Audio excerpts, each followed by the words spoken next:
Hi, it's me, Brody, again with another Wastecast. I'm going to try and make this one a little bit shorter and cover a topic which I feel is really important and I feel kind of a duty to address and highlight and to, where possible, facilitate avenues for recovery for various different people on World Mental Health Day. You might think it's fucking absurd for me to be trying to virtuously champion my own efforts to improve other people's mental health when I've been so negative and persecutory. But my desire has never been to cause anybody else suffering or harm or misery or pain. I've only ever acted with an intention that, although not very always thought through or considered, premeditated, effectively was largely motivated by my desire to help. There's a quote, "Please kindly allow me to prevent you from drowning," said the monkey to the fish as he placed it safely up a tree. Mental health can be affected by loads of things and it can be triggered by all sorts of different things. I've had a bit of a tough week this week. Some things have really affected me. I've had a bad couple of weeks really, and even with these ridiculous fairy lights in my room which respond to my voice or the clicking of my fingers. I slept last night reasonably well with all of those. I've just had a shave, so I'm covered in bits of stuff. That's what happens if you recycle your razors. There you go. Look a bit more presentable now, except for the fact I've got my coat on, which always seems to do in these videos, and a ridiculous hat which still has the labels attached because I'm a vacuous idiot. Anyway, I've done some deep research using Gemini, like I always do, and I'd like it to be used as a resource to raise awareness and try and use statistics and perception of a problem that doesn't get talked about enough and goes on a lot, of both the statistics of how common it is, as well as the avenues and the options that are available for people who want to seek help, whether you're just a bystander who doesn't know what to do, whether you're somebody who's a victim and doesn't know what to do. Maybe this research paper will help.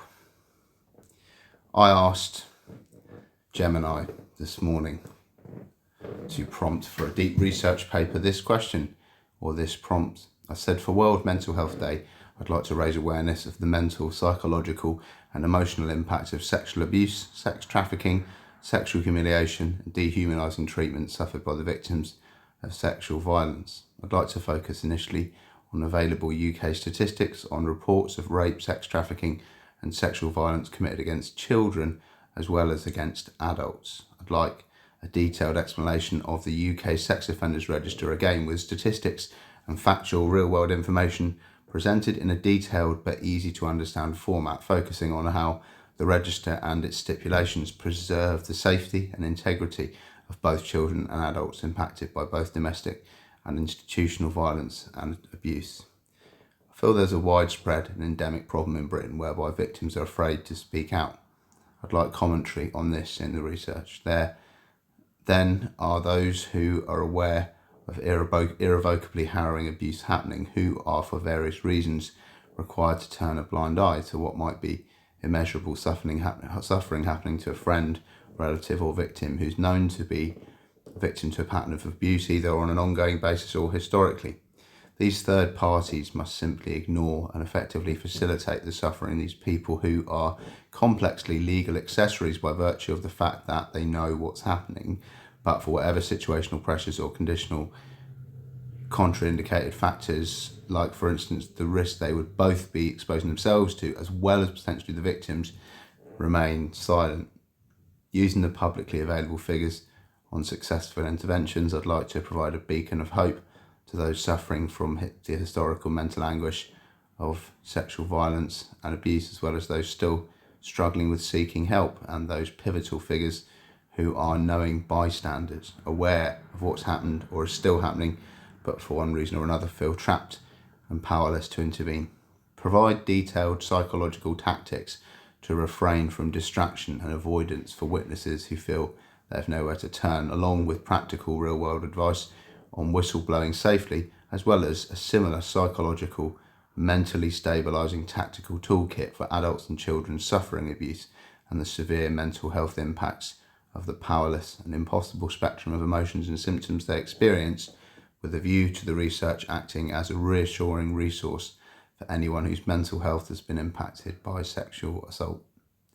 Make it clear that there are support networks in place for both victims as well as witnesses who have no choice but to pretend nothing is happening, underlining the safety net provided by the Sex Offenders Register and the dedicated policing and security infrastructure in place to safeguard everyone involved, focusing on progress, action, and the importance to both reach out for mental health support if required, as well as how important it is to tackle this endemic issue using the resources and guidance provided by the resources mentioned in the research.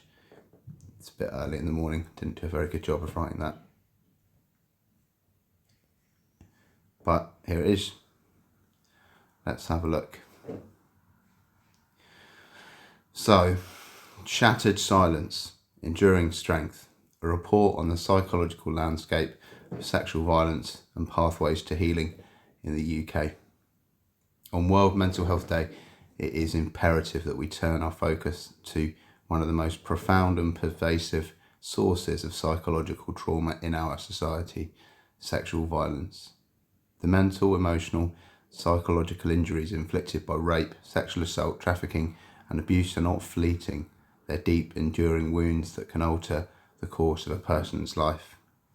This report is dedicated to illuminating the full scope of this impact within the United Kingdom. It seeks to move beyond the stark headlines and into the lived reality of survivors, witnesses, and the systems designed to protect them. The purpose of this document is threefold. First, it is to bear witness to the scale of the problem through a rigorous analysis of the available data, painting an unvarnished picture of an endemic issue that affects millions of adults and children across the nation. Second, it's to demystify the complex legal and protective frameworks in place, such as the UK Sex Offenders Register and the Multi-Agency Public Protection Arrangement, MAPA, providing clarity on how these systems function as a vital, albeit imperfect, shield. Finally, most importantly, this report is intended as a resource of empowerment and a beacon of hope. It acknowledges the darkness of trauma but refuses to be defined by it. It offers not just data but tangible, actionable guidance, a psychological toolkit for survivors to navigate the difficult path of healing, and a practical guide for the friends, relatives and colleagues, the knowing bystanders who feel trapped and powerless to intervene. While the statistics presented here are harrowing and the systemic challenges are significant, the central message of this report is one of resilience and recovery. It is a testament to the strength of those who've survived and a guide for those still struggling to find their voice. It affirms that support is available, healing is possible, and that by transforming awareness into action, we can begin to build a society where silence no longer serves as a sanctuary for abuse. Part 1, the scale of the shadow, sexual violence in the UK. To comprehend the psychological toll of sexual violence, one must first grasp its staggering scale. This section establishes the factual foundation of the report using comprehensive data from national statistical bodies and law enforcement agencies. It details the prevalence of rape, sexual assault and trafficking against both adults and children in the UK, revealing not only the sheer number of lives affected but also the profound and systemic gap between the instance of these crimes and the delivery of justice.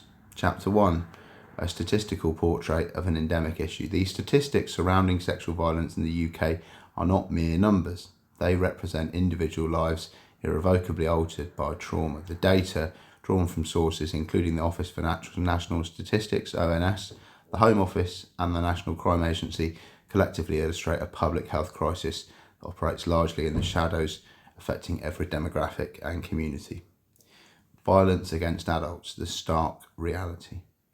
The prevalence of sexual violence against adults in England and Wales is extensive. According to the ONS, more than 1 in 4 women, 27%, and approximately 1 in 18 men, 5.7%, have experienced some form of sexual assault since the age of 16. In absolute terms, this equates to an estimated 6.54 million women who have been subjected to these crimes in their lifetime. The problem is not historical, it's an ongoing crisis. In the year ending March 2022 alone, an estimated 1.1 million adults were victims of sexual assault, a figure comprising of 798,000 women and 275,000 men. Contrary to pervasive myths that frame sexual violence as an attack by a stranger in a dark alley, the vast majority of perpetrators are known to their victims. For women, 1 in 2 rapes are carried out by a current or former partner, and a staggering 5 in 6 are perpetrated by someone they know, such as a friend, colleague, or family member. This reality complicates the emotional and psychological landscape for survivors, often intertwining the trauma of the assault with feelings of betrayal and shattered trust.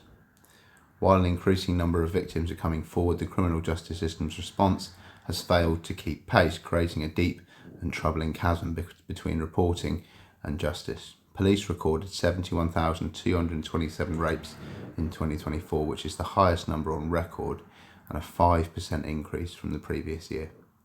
This rise in reporting could be interpreted as a sign for growing victim confidence. However, this interpretation is severely undermined by the subsequent stages of the justice process. By the end of 2024, charges have been brought in just 2.7% of these recorded rape cases. Some data from 2021 showed a charge rate as low as 1.3%. This reveals a critical paradox. Even as more survivors demonstrate immense courage by reporting it to the police, the system's capacity to hold perpetrators accountable appears to be in a state of collapse. The issue is not a failure of victims to speak out, but a systemic failure within police investigations and Crown Prosecution Service decision-making. The justice chasm sends a chilling message to survivors that the grueling process of a criminal investigation is unlikely to result in a charge, let alone a conviction. This reality actively discourages reporting and perpetuates a cycle of impunity for offenders, representing a profound crisis of institutional efficacy. The hidden epidemic of child sexual abuse. The vulnerability of children makes the statistics on child sexual abuse particularly devastating. National data indicates that approximately 1 in 6 children have been sexually abused, a figure that points to a widespread and deeply embedded societal problem. More conservative research suggests a prevalence of around 1 in 20 children. The Centre for Expertise on Child Sexual Abuse provides a stark estimate that 500,000 children are sexually abused every year in the UK. This is reflected in crime statistics, where children, who make up only 20% of the population, are the victims in 40% of all recorded sexual offences. As with adults, the majority of child abuse is perpetrated not by strangers but by someone known to the child, often within the family or a trusted circle. This context of betrayal makes disclosure incredibly difficult for a child who may be trapped by complex loyalties, fear and manipulation. The threat is further amplified by the online world. The NCA estimates that there are up to 840,000 offenders in the UK who pose a sexual risk to children, with an alarming 400,000 searches for online child sex abuse material conducted every month. The independent inquiry into child sexual abuse rightly shone a light on catastrophic failings within institutions such as schools, religious organisations and care homes. Its work was vital in exposing how these bodies often prioritise their reputations over the safety of children. However, an exclusive focus on institutional abuse risks creating an institutional blind spot. The data makes it clear that the majority of child sexual abuse is perpetrated within the family environment. While holding powerful institutions accountable is essential, the primary battleground against child sexual abuse is much closer to home. This insight is critical for shaping effective prevention and support strategies. It explains the immense challenges in detecting abuse that occurs behind closed doors, and the powerful emotional bonds that silence not only child victims but also adult family members who may be aware of the abuse. Modern slavery and child sex trafficking exploitation in plain sight. Modern slavery, particularly for the purpose of sexual exploitation, is a significant and growing threat in the UK.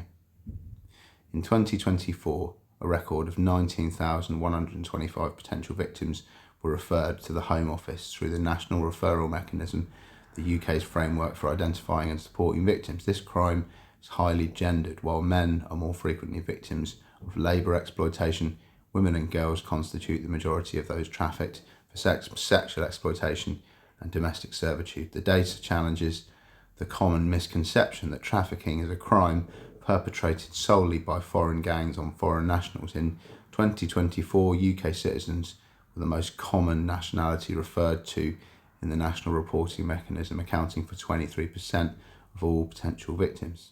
Furthermore, of the referrals for exploitation that occurred entirely within the UK, 58% of the potential victims reported that the abuse happened when they were a child. This underscores the domestic nature of the crime, which preys on local vulnerabilities such as debt, homelessness, substance dependency, and mental ill health.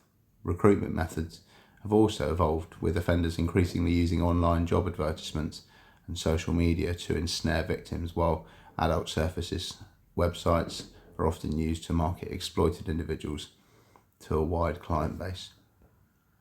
The statistics reveal sex trafficking not merely as a crime of violence, but as a highly profitable, market-driven industry. Estimates suggest that revenue generated from a single person in commercial sexual exploitation could be as high as £20, £1,000 a month. This reframes the issue, highlighting that trafficking is not just a human rights atrocity, but also a significant economic crime.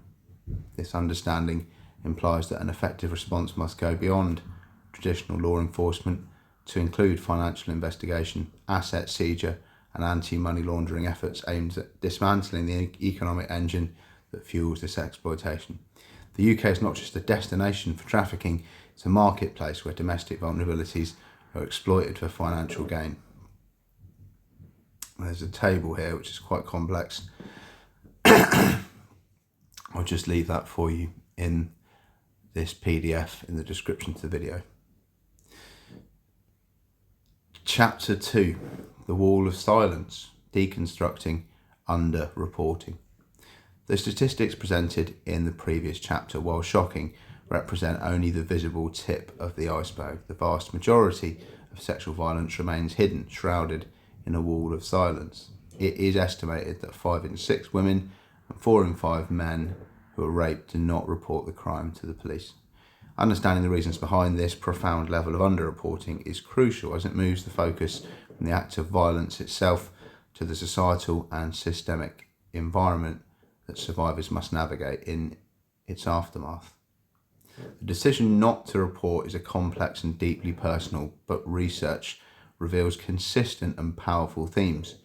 A primary factor is a pervasive lack of faith in the criminal justice system. Surveys show that 38% of survivors who do not report believe the police cannot or will not be able to help. This belief is not an abstract fear, it's a direct and logical response to the justice chasm detailed earlier. Potential reporters are aware of the historically low rates of charging and conviction and may conclude that the immense personal cost of engaging with the justice system is not justified by the vanishingly small probability of a successful outcome. Alongside this systemic deterrent are profound personal fears rooted in societal attitudes towards sexual violence. Embarrassment, cited by 40% of non-reporters, and a fear of humiliation, 34%, are major barriers. These fears are fueled by pervasive rape myths and victim-blaming narratives that often shift the focus of an investigation from the actions of the perpetrator to the character and behaviour of the victim. Survivors fear they will not be believed, that their sexual history will be scrutinised, or that they'll be blamed for the assault, for what they were wearing, for how much they had to drink, or for being in a particular place at a particular time. The dynamic is further complicated when the perpetrator is known to the victim, which is the case in the majority of sexual assaults. When the abuser is a partner, friend, or family member, the survivor faces the additional fear of devastating repercussions within their social and familial circles. They may fear ostracism, disbelief from loved ones, or the destruction of their family unit, creating an almost unbearable pressure to remain silent. When these factors are viewed collectively, a powerful conclusion emerges. The decision not to report is often not a passive failure of a victim's courage, but an active, rational response to a hostile system. Survivors are, in effect, conducting a cost-benefit analysis. The potential costs are severe: reliving the trauma through repeated questioning, facing public and institutional scrutiny, enduring a lengthy and adversarial legal process, and risking social and familial relationships. The potential benefit, a conviction, is, by the system's own metrics, statistically remote. Therefore, underreporting should not be framed as a personal failing of the survivor. It's a systemic failure of the justice system and of society at large to create an environment where reporting a crime is a safe, supportive, and viable option. The problem is not that victims are unwilling to speak, it's that our institutions and culture are not yet equipped to listen, believe, and act effectively. Systems of protection and pathways to justice. While the scale of sexual violence and the challenges within the criminal justice system are daunting, the UK has developed sophisticated systems designed to manage known offenders and protect the public. This section transitions from defining the problem to examining these protective frameworks. It provides a detailed, accessible explanation of the UK Sex Offenders Register and the multi-agency arrangements that underpin it. Furthermore, it aims to provide the beacon of hope requested by highlighting tangible evidence of successful interventions, both within the courtroom and in the community, to demonstrate that despite the systemic failings, justice, healing, and positive change are achievable. The UK Sex Offenders Register, Protective Shield, explained. The UK Sex Offenders Register is a critical component of the nation's public protection infrastructure. However, it's often misunderstood. It's not a publicly accessible database, but rather a stringent legal framework of monitoring and information sharing designed to manage the risk posed by individuals convicted of sexual offences. Legal foundations and mechanics. The legal basis for the current system is Part 2 of the Sexual Offences Act 2003, which updated and replaced the earlier Sex Offenders Act 1997. The term register, the common shorthand for the legally binding notification requirements that the Act imposes. When an individual is convicted or cautioned for a qualifying sexual offence, they're automatically made subject to these requirements. This means that they're legally obligated to notify the police of a range of personal details within 3 days of their conviction or release from prison. These details must be provided in person at a designated police station and include full name and any aliases used, date of birth, national insurance number, home address, any other premises they reside in for 7 days or more in any 12-month period, passport and identity document details, all bank account and credit cards, details of foreign travel plans. Crucially, offenders must also notify the police if they're living in or staying for 12 hours or more in a household with a child under the age of 18. All of this information must be confirmed in person at least once a year, and any change to these details must be reported within 3 days of the change occurring. Failure to comply with any of these notification requirements is a serious criminal offence punishable by a maximum sentence of 5 years in prison. The duration for which an offender is subject to these requirements is determined automatically by the sentence they receive and not at the discretion of the court. So, sex offenders register notification periods by sentence, England and Wales. So if you get 30 months or more, including life, you'll be on the register indefinitely. If you get prison sentence of over 6 months, less than 30 months, you get 10 years on it. 6 months or less, you get 7 years on the register. You can read the rest, 5 years, 2 years for a caution. Management and monitoring, the role of MAPA. The data collected through the notification requirements is not passive, it's the foundation for an active multi-agency system of offender management known as the Multi-Agency Public Protection Arrangement. Under MAPA, the police, probation and prison services have a statutory duty to work together to assess and manage the risk posed by the most serious sexual and violent offenders living in the community.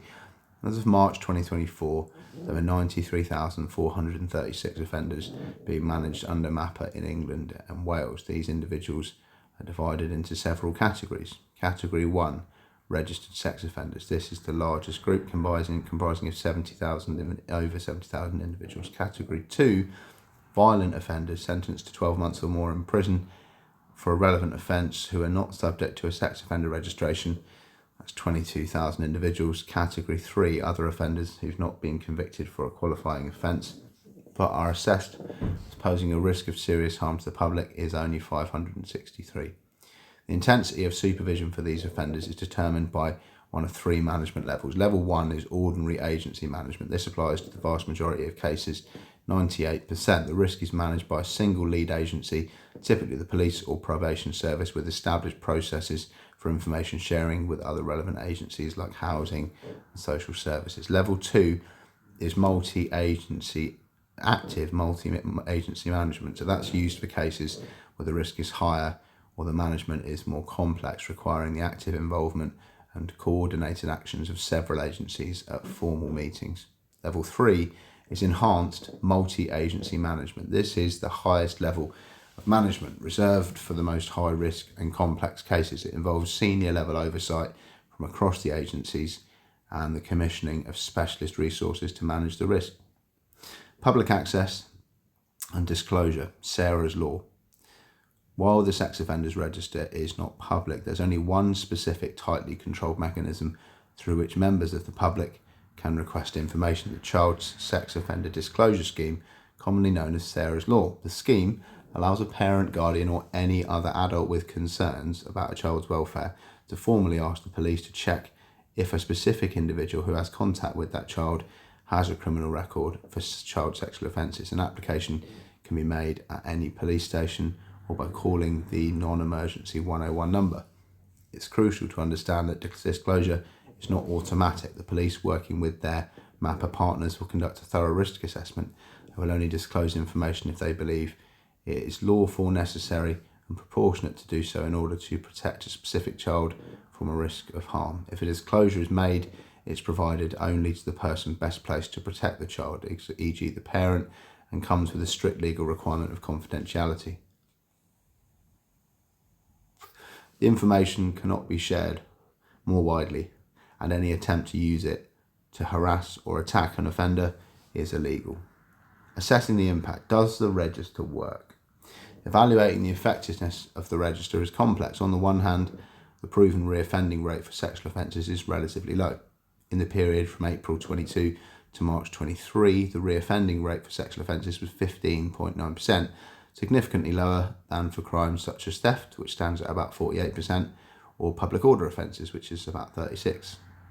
This suggests that for the cohort of offenders who are identified and brought into the criminal justice system, the combination of sentencing, registration and MAPA management may have a positive effect in preventing further offending. However, the picture is not uniformly positive. Some recent research focusing on individuals convicted of making indecent images of children found that those placed on the register, 55%, went on to commit further sexual offences, a figure that starkly contrasts with other studies suggesting low recidivism for online offenders. Furthermore, a broad meta-analysis of registry systems concluded that they make no significant impact on overall recidivism rates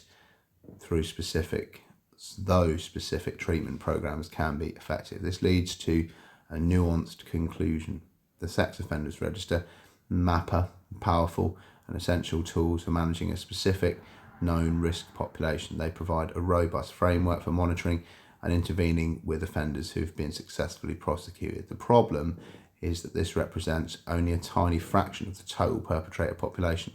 Given the high rates of underreporting and the low rates of charging, the vast majority of sexual offenders are never captured by the system. Therefore, the register should be understood as a vital part of the UK safeguarding infrastructure for known offenders, but its overall impact on preventing sexual violence at a societal level is severely limited by the failures in the preceding stages of the justice pipeline. It's a powerful tool, but it's being used on a captive audience that's far too small. The primary solution to preventing sexual violence lies not just in managing convicted sex offenders better, but in fixing systemic issues that prevent most perpetrators from ever facing justice in the first place.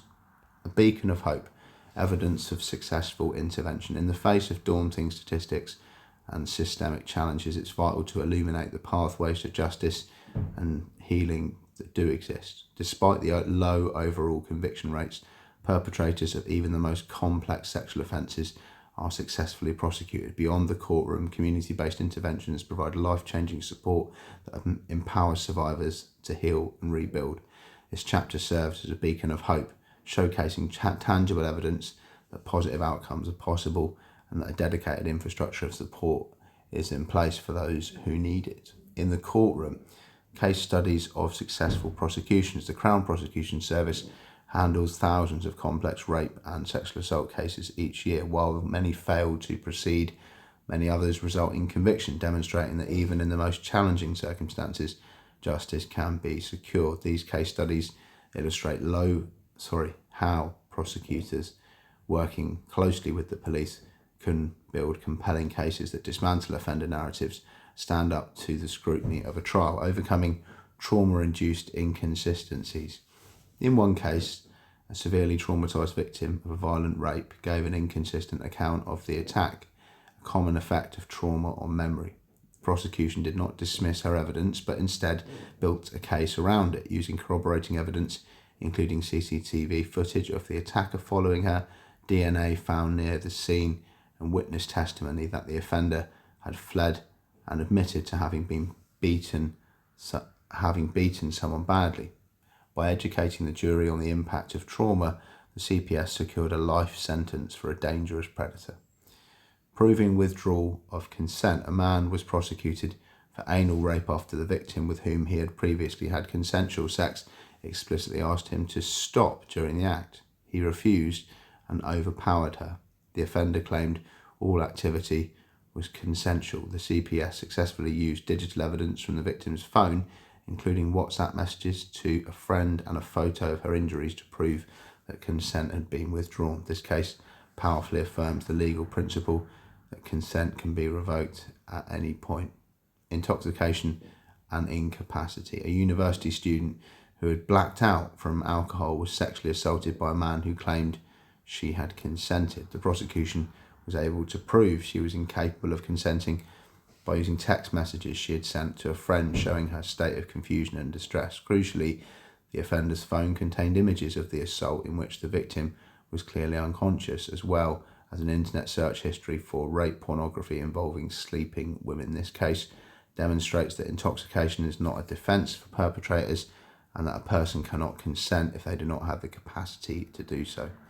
Historical abuse within a relationship. A man was convicted of multiple rapes that occurred over 10 years earlier within a long-term relationship. The victim only reported the abuse after the relationship ended. Despite the historical nature of the case and the absence of forensic evidence, the Crown Prosecution Service built a strong prosecution based on the victim's testimony, corroborated by statements from her friends and parents who described the offender's pattern of coercive and aggressive behaviour over many years. Effective police and Crown Prosecution Service joint working in a complex case involving an online predator who exploited children in the Philippines. Early and close collaboration between the police and CPS was critical. This joint approach allowed them to streamline the investigation, identify the most compelling lines of digital evidence, and systematically dismantle the defendant's claims. Sorry, I had to pause there. I thought they were doing the obs, but they weren't. It's 10:45. They will be quite soon. The offender was convicted, and after his sentence was deemed unduly lenient, it was increased to 18 years on appeal. This highlights the positive impact of new protocols designed to improve teamwork between the two agencies from the outset of an investigation. In the community, the impact of support and bystander programs. Successful intervention is not limited to the courtroom. For many survivors, the journey of healing is supported by community-based services that provide safety, advocacy, and therapeutic care. Specialist advocacy services. Research has demonstrated the profound impact of specialist advocates. Studies of services provided by independent domestic violence advisors who support high-risk victims show a strong correlation between their intervention and a cessation of abuse. In multiple studies, over 60% of victims supported by an IDVA reported that the abuse had stopped by the time they exited the service. This shows that dedicated specialist support is a highly effective intervention for victim safety. Bystander intervention programs. Preventing sexual violence requires a cultural shift. Bystander programs aim to empower communities to safely intervene in situations that could lead to sexual assault. While UK-based research has not yet been able to measure a direct reduction in sexual assault incidents as a result of these programs, studies of initiatives like the Intervention Initiative at universities have found that they have significant positive impact on participants' knowledge of sexual violence, their attitudes, and their confidence to intervene safely. This is a crucial step in creating environments where abuse is less likely to be tolerated. Therapeutic support. The psychological wounds of sexual abuse require specialist care. Research confirms that talking therapies are a vital form of support for survivors, helping to improve self-esteem, developing coping skills, and fostering a sense of empowerment. A survey by the All-Party Parliamentary Group for Adult Survivors of Childhood Sexual Abuse found that nearly half of all survivors, 47%, identified specialist trauma-informed counselling as the most important form of support they needed. These examples collectively broaden the definition of a successful intervention. Justice is not solely a verdict delivered in a courtroom. For many survivors who may never see their case go to trial, justice can also be found in the validation of a support worker, the safety created by an advocate, and the healing facilitated by a therapist. This dual-pronged message offers a more inclusive and realistic beacon of hope. While the path to a conviction is challenging, the path to recovery and empowerment is one that's supported by a dedicated network of effective community services. Part 3. The psychology of trauma and the toolkit for healing. Sexual violence inflicts injuries that are not visible to the naked eye but are profoundly debilitating. The psychological and emotional aftermath of such trauma is complex, multifaceted, and can persist for a lifetime. This section delves into the nature of these invisible wounds, providing the essential context for the practical evidence-based toolkits that follow. It aims to equip both survivors and the witnesses who care about them with the knowledge and strategies needed to navigate the difficult terrain of trauma, manage its symptoms, and take the first steps towards healing and effective intervention. The invisible wounds, the psychological impact of sexual violence. The psychological impact of sexual violence is not a sign of weakness. It's the brain and body's natural response to an unnatural and overwhelming event. The experience of being violated, dehumanized, and stripped of control can fundamentally alter a person's sense of safety, trust, and self-worth. Trauma and PTSD. At its core, sexual violence is a traumatic event. It can trigger the body's acute stress response, and for many, these effects do not subside. A significant number of survivors go on to develop post-traumatic stress disorder and anxiety disorder characterized by a cluster of debilitating symptoms. These include intrusive memories, flashbacks, and nightmares where the survivor feels as though they are reliving the assault. Hypervigilance, a state of being constantly on edge and scanning for danger, and avoidance of any people, places, or situations that remind them of the trauma. Associated mental health conditions. The trauma of sexual violence is strongly linked to a range of other serious mental health conditions. Survivors are at a significantly higher risk of developing anxiety disorders, major depression, and eating disorders. Particularly bulimia nervosa, sleep disturbances, and chronic insomnia are also common. In some cases, the long-term impact can contribute to the development of complex personality disorders, such as borderline personality disorder, which is characterized by enduring patterns of instability in relationships, self-image, and emotions. Emotional and cognitive effects. The emotional landscape for a survivor is often dominated by profound feelings of shame, guilt, and self-blame. Perpetrators often manipulate victims into believing they were somehow responsible, and these feelings are reinforced by societal victim-blaming myths. This can lead to a catastrophic erosion of self-esteem and a sense of being dirty, humiliated, or worthless. These feelings can in turn contribute to social isolation, difficulty trusting others, and in most severe cases, suicidal thoughts and behaviours. Dissociation. As a psychological defence mechanism against overwhelming pain and terror, many survivors experience dissociation or dissociation. This is a state of mental detachment where the person feels disconnected from their thoughts, feelings, memories, or sense of identity. During an assault, it can feel like an out-of-body experience. In the aftermath, it can lead to memory gaps or an inability to recall the event in a clear, linear narrative. This is a critical point, as this non-linear recall is often misrepresented by police and the courts as a sign of unreliable or untruthful account, when it is in fact a classic symptom of trauma. Impact on relationships. One of the most devastating long-term consequences is the damage done to a survivor's ability to form and maintain healthy, trusting relationships. The betrayal inherent in most sexual assaults, where the perpetrator is known to the victim, can make intimacy feel dangerous. A study for the Independent Inquiry into Child Sexual Abuse found that 42% of survivors reported that the abuse had adversely affected their relationships with others throughout their lives. Crucially, there's been a significant and empowering shift in how these impacts are understood within therapeutic communities. Rather than viewing these symptoms as a disorder or a sign that the survivor is broken, they are increasingly seen as adaptive responses to an abnormal event. From this perspective, hypervigilance is a logical adaptation to a world that is proven to be unsafe. Distrust is a rational response to a profound betrayal. Dissociation is a necessary survival strategy to endure unbearable pain. Framing the psychological aftermath in this way is profoundly validating for survivors. It shifts the focus on what's wrong with you to the far more compassionate and accurate question, what happened to you? This perspective of trauma is an adaptive injury, not a personal failing, underpins the toolkits for healing that follow.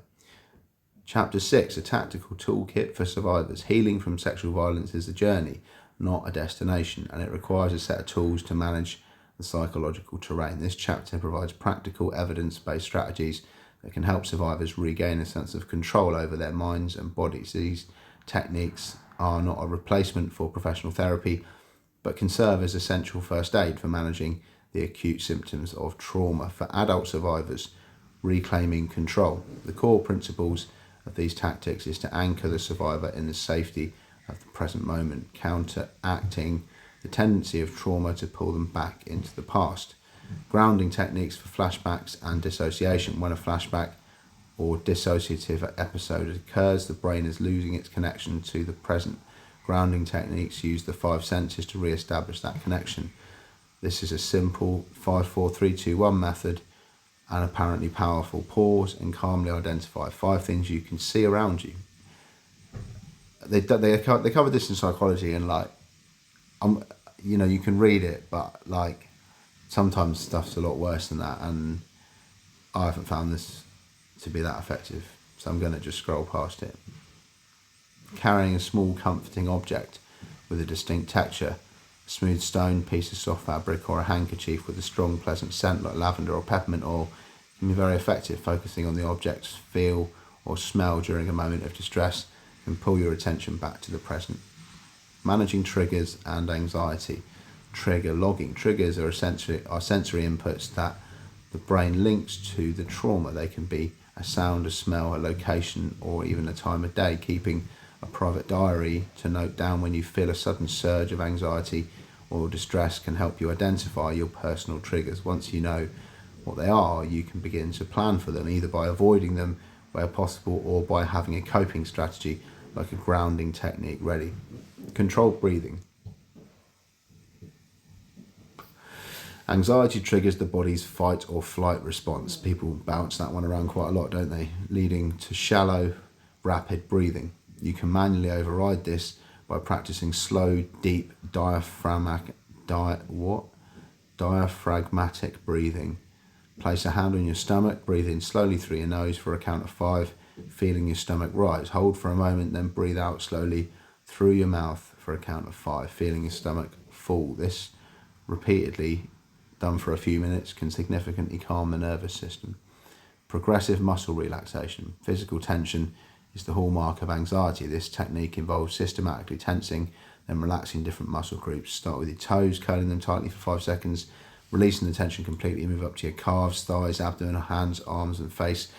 They cover these in security in the hospital, security psychology in the hospital. And when I've been really scared or traumatized or having a flashback or whatever, I haven't found that this stuff works, so I'm not going to read it, because it would be, I don't agree with it. Basically, I think you need to look at, cognitive strategies for challenging self-blame might be more relevant than breathing exercises. Don't find they always work.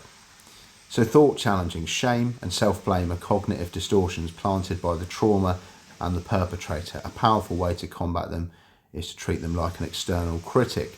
When a thought like "it was my fault" arises, write it down. Then, in a separate column, write down what you would say to a beloved friend who said the same thing about their own assault. You would likely respond with compassion and logic. You're not to blame for what someone else chose to do to you. The responsibility is 100% theirs. Reading this compassionate counterstatement can help to internalise the truth and weaken the power of negative thought.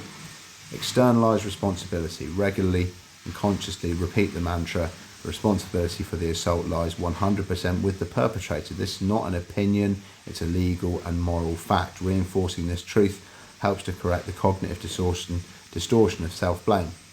Practicing self-care and routine. Trauma creates chaos, routine creates stability. Establishing a simple, predictable daily routine, waking up at the same time, eating regular meals, having a consistent bedtime can provide a sense of safety and predictability when the internal world feels chaotic. Nourish your body with regular, healthy meals. Gentle exercise, such as a daily walk, can help to regulate mood and improve sleep. Avoid using alcohol or drugs to numb the pain. While they may offer a temporary relief, they ultimately inhibit the processing of trauma and can lead to long-term problems. For children and young people, finding safety and voice. For children and young people, the most important tools are understanding, validation, and connection to a safe adult. The language must be simple, direct, and reassuring. The 4 unshakable truths. These are core messages that trusted adults should reinforce with any child who may have been harmed. First of all, it was not your fault. The adult is always the one who is responsible. Nothing a child did, said, or wore makes it their fault. You're not alone. It can feel very lonely, but many other children have had similar things happen. There are safe adults who understand and are trained to help. It's okay to have big feelings. Feeling sad, angry, confused, or scared is a normal reaction to something bad happening. These feelings are not wrong. Talking about them with a safe person can help them feel less scary. You have the right to be safe. Your body belongs to you. No one has the right to touch you in any way that makes you feel uncomfortable or scared or to hurt you. Finding a safe adult. The first and most critical step is for a child to find a trusted adult to talk to. This could be a parent, another family member, a teacher, a school nurse, or a counsellor from a service like Childline. The key is that it's someone the child feels will listen and believe them. Expressing feelings safely. Words can be difficult for children, especially when talking about trauma. Encourage other forms of expression. Drawing pictures, writing stories or poems in a private journal, or even just scribbling on a page can be safe ways to let out difficult feelings. Contacting Childline. It is vital that children know about Childline. It's a free, private and confidential service where they can talk to a trained counsellor about anything at any time. The number's 0800 1111. The calls do not show up on a phone bill. The counsellors will listen without judgment and will tell them what to do. They are there simply to help. Chapter 7. The Bystander's Dilemma. A toolkit for witnesses. One of the most complex and painful positions in the landscape of abuse is that of the knowing bystander, the friend, relative, or colleague who is aware that abuse is happening but feels powerless to act. This chapter is dedicated to them, acknowledging their difficult position and providing a toolkit for safe and effective intervention. 7.1. Understanding the bystander's paralysis. The inaction of a bystander is rarely due to indifference. It's most often born of a paralysing conflict of emotions and perceived risks. Witnesses often fear retaliation from the abuser, not just against themselves, but also against the victim. They worry that intervening could make the situation worse, escalating the violence or further isolating the person they're trying to help. In cases of domestic or familial abuse, there are complex social pressures, loyalties, and a deep-seated reluctance to interfere in what is perceived as a private matter. This sense of powerlessness is often compounded by lack of faith in official channels, mirroring the same justice chasm that deters victims from reporting. Acknowledging and validating these legitimate fears is the first step to overcoming them. Psychological tactics to overcome avoidance. The key to breaking the paralysis is to reframe the goal from a large, intimidating intervention to a small, safe, manageable actions. Shift from intervention to connection. The pressure to solve the entire problem or confront the abuser head on is often what causes inaction. The more effective and less frightening goal is simply to break the victim's isolation. Abuse thrives in silence and secrecy. A simple private message to the victim: "I've noticed (in brackets specific behaviour and I'm worried about you. Are you okay? I'm here to listen if you ever want to talk," can be a powerful lifeline. It tells the victim they're seen, they're believed, and they're not alone. It opens the door for them to walk through when they're ready without putting the bystander in immediate conflict with the abuser, unless of course they read all their text messages and have hacked their phone and don't even give them access to their phone. Focus on the victim, not the abuser. Avoidance is often driven by justifiable fear of the perpetrator. The strategic shift is to bypass the abuser entirely, focus all energy on supporting the victim. This could involve offering practical help, a place to stay, help with childcare, providing emotional support by being a non-judgmental listener, or helping the research support services. This approach empowers the victim and builds their resilience without requiring a direct and potentially dangerous confrontation. Documenting in secret. If any form of direct communication feels unsafe, a bystander can still take meaningful action. Keeping a confidential dated log of witnessed incidents, what was said, what was done, the date, the time, any visible injuries, can provide a sense of agency and create an invaluable record. This log, stored securely, can become crucial evidence. The victim later decides to report the abuse to the police. This act of bearing witness, even in secret, is a powerful antidote to the feeling of helplessness. A practical guide to safe whistleblowing. When the abuse is occurring within an organisation, such as a workplace, school or care setting, there are formal channels for raising concerns that offer legal protection. This is known as whistleblowing. Legal protections. The Public Interest Disclosure Act 98 protects workers who report certain types of wrongdoing from being treated unfairly or dismissed. This wrongdoing can include criminal offences and situations where somebody's health and safety is in danger, both of which can apply. I just had to pause because they came in to investigate a mop head. I told them that I wanted to use it. I found it in the bin downstairs. Anyway, that's random intervention by Signet staff.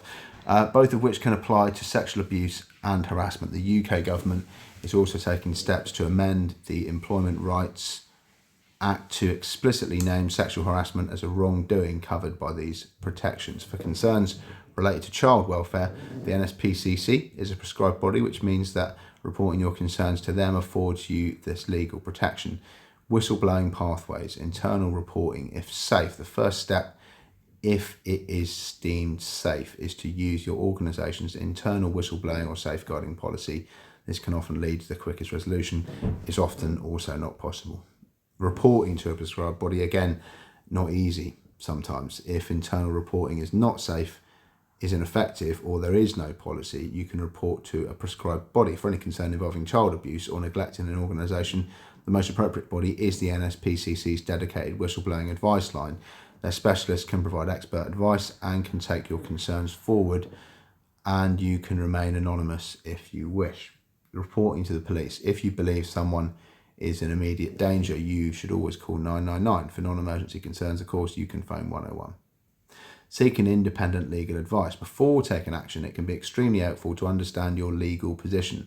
Protect, the UK's whistleblowing charity, offers free, confidential legal advice to individuals who are unsure of their rights and options. They can help you navigate the process safely and effectively. This toolkit provides a ladder of options, from a simple expression of concern to a formal protected disclosure. It empowers the bystander to choose a level of action that feels safe and manageable, transforming them from a passive witness to an active ally in the fight against abuse. Finding support and moving forward. The journey after experiencing or witnessing sexual violence can be isolating and confusing. Knowing where to turn for help is a critical first step towards healing and safety. This final section serves as a practical resource, providing a comprehensive directory of the key support services available across the UK. It concludes by synthesising the report's findings into a call to action, reinforcing the central message that while the challenges are immense, a network of support exists and recovery is possible. So the network of support, no one should have to navigate the aftermath of sexual violence alone. A wide range of specialist confidential services exist to provide support, advice and care to survivors, their families and witnesses. These organisations are staffed and trained by experts who understand the complexities of trauma and can provide tailored support. The following table provides a directory of key national services. It's organised to help individuals quickly find the most appropriate support for their needs. Many of these organisations can also signpost to local services in your area. There is a chart there which I'll let you read at your leisure. If this is interesting to you, there's lots of resources there. Conclusion: from awareness to action. This report has laid bare the stark realities of sexual violence in the United Kingdom. The statistics paint a picture of an endemic problem affecting millions of lives and perpetuated by a criminal justice system that too often fails to deliver justice. The chasm between the number of offences committed and the number of perpetrators held to account represents a systemic crisis that undermines victim confidence and fosters a culture of impunity. Psychological wounds affected by these crimes, trauma, anxiety, depression, and a profound sense of shame and self-blame are deep and enduring, casting a long shadow over the mental health of our nation. Yet this is not where the story ends. Within this challenging landscape, there are powerful systems of protection and unwavering networks of support. These sex offenders register and the MAPA framework provide a robust, if limited, shield for managing known offenders. The dedicated work of police and prosecutors can and does lead to the successful conviction of perpetrators in even the most complex of cases, and most importantly, a resilient and expert network of specialist support services provides a lifeline to survivors, offering therapeutic care, advocacy and validation that are essential for healing. The central message of this report is one of hope, grounded in action. Hope is found in the evidence that trauma-informed therapy works, that specialist advocacy keeps people safe, and that bystander intervention can build communities that are intolerant to abuse. Hope is found in the practical tools that can help a survivor ground themselves during a flashback, and in the clear guidance that can empower a witness to safely speak up. Healing is possible, but it requires a collective effort. As a society, we must move from passive awareness to active engagement. This means challenging the pervasive rape myths and victim-blaming narratives that silence survivors. It means believing those who disclose, supporting them without judgment and respecting their journey. It means advocating for a justice system that's more responsive, compassionate and effective. It means ensuring that the life-saving specialist services detailed in this report are sustainably funded and accessible to all who need them. For every person whose mental health has been impacted by sexual violence, whether as a survivor, a friend, a family member or a witness, the path forward begins with the knowledge that you're not alone and that help is available. By reaching out for support, by speaking up against injustice, by fostering a culture of empathy and accountability, we can begin to dismantle the wall of silence and replace it with a foundation of enduring strength. There's a list of resources that they used. I don't know if that will be in the PDF or not, but there was hundreds of websites that it read and some more that are there. Anyway, this video is an hour long. I hope your mental health is good today, and if you've been the victim of sexual violence or if you know about somebody who has, then I hope that aside from the breathing exercises, which probably will just make you feel not really any different, I hope this resource and video has been useful for you. With love, Brody.